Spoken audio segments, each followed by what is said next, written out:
Case നടക്കട്ടെ, case നടന്നോട്ട് പോട്ടെ. പക്ഷെ അതിനു മുമ്പ് തന്നെ കോളേജിൽ നിന്ന് തന്നെ അവര് പുറത്താവേണ്ടേ. അവര് ആദ്യം എടുത്തൊരു പ്രതിജ്ഞ എന്താണ്, നമ്മൾ റാഗിങ് ചെയ്യില്ല, ഒന്നും ഉപദ്രവിക്കില്ല, അങ്ങനെയൊക്കെ പറഞ്ഞൊരു പ്രതിജ്ഞ ഉണ്ടാവുള്ളൂ.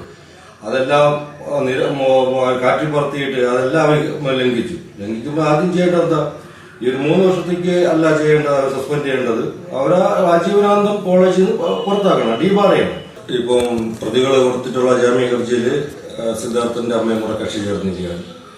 അത് ചേർന്നല്ലേ പറ്റുള്ളൂ. പ്രതികൾക്ക് അങ്ങനെ ഒരിക്കലും ജാമ്യം കിട്ടാൻ പാടില്ല. അങ്ങനെ ജാമ്യം കിട്ടിക്കഴിഞ്ഞാൽ അതൊരു തെറ്റായ സന്ദേശമാവില്ല. ശരിക്കും പറഞ്ഞാൽ ജാമ്യം കൊടുക്കില്ല എന്ന് തന്നെയാണ് നമ്മുടെ വിശ്വാസം. അതുകൊണ്ട് തന്നെയാണ് അമ്മയും കൂടെ കക്ഷി ചേർന്നത്. അത് കക്ഷി ചേർന്നിട്ട് അത് പിന്നെ വാദം കേൾക്കട്ടെ, എന്താണെന്നുള്ളത് തീരുമാനിക്കാം. ഏതായാലും അവർക്ക് ഇത്രയും പ്രതികളെ പുറത്ത് വിട്ട് കഴിഞ്ഞാൽ അത് സമൂഹത്തിന് തന്നെ വലിയൊരു ഭീഷണിയാണ്. എല്ലാവർക്കും അറിയാതെ അങ്ങനെ പുറത്ത് പോയി കഴിഞ്ഞാൽ. അപ്പൊ അവരെ കോളേജിൽ നിന്ന് കയറണമെന്നല്ല, കോളേജിൽ നിന്ന് പുറത്താക്കണം. കേസ് നടക്കട്ടെ, കേസ് നടന്നോട്ട് പോട്ടെ. പക്ഷെ അതിനു മുമ്പ് തന്നെ കോളേജിൽ നിന്ന് തന്നെ അവര് പുറത്താവേണ്ടേ.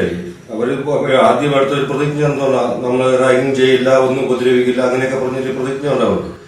അതെല്ലാം കാറ്റിൽ പറത്തിയിട്ട് അതെല്ലാം അവർ ലംഘിക്കുമ്പോൾ ആദ്യം ചെയ്യേണ്ടത് എന്താ, ഈ ഒരു 3 വർഷത്തേക്ക് അല്ല ചെയ്യേണ്ടത്, അവർ സസ്പെൻഡ് ചെയ്യേണ്ടത്. അവരെ ആജീവനാന്തം കോളേജിൽ നിന്ന് പുറത്താക്കണം, ഡീബാർ ചെയ്യണം.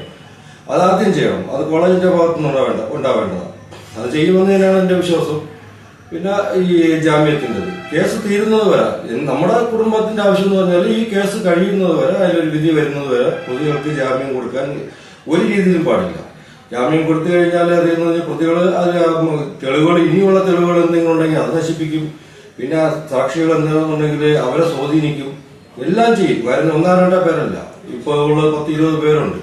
10-20 പേര് കൂടിക്കഴിഞ്ഞാൽ അവരും അവരുടെ കുടുംബവും, അപ്പൊ അവർക്ക് സ്വാധീനമുള്ള എല്ലാ ആൾക്കാരാണ്. എല്ലാവരും കൂടെ കൂടിക്കഴിഞ്ഞാൽ എന്താണ് സംഭവിക്കുന്നതെന്ന് ഞാൻ പറയുന്ന കേരളത്തിലുള്ള എല്ലാവർക്കും അറിയാം. അപ്പൊ കേസ് തീരുന്നതുവരെ, അതിൽ വിധി ആവുന്നവരെയും ഒരു രീതിയിലും ഒരാൾക്ക് പോലും ജാമ്യം കൊടുക്കാൻ പാടില്ല. എല്ലാവരും കൊടും കുറ്റവാളികളാണ്. അത് ആ പരിഗണന തന്നെ കൊടുക്കണം. അങ്ങനെ തന്നെ പരിഗണിച്ചിട്ട് തന്നെ കേസ് മുമ്പോട്ട് പോകണം.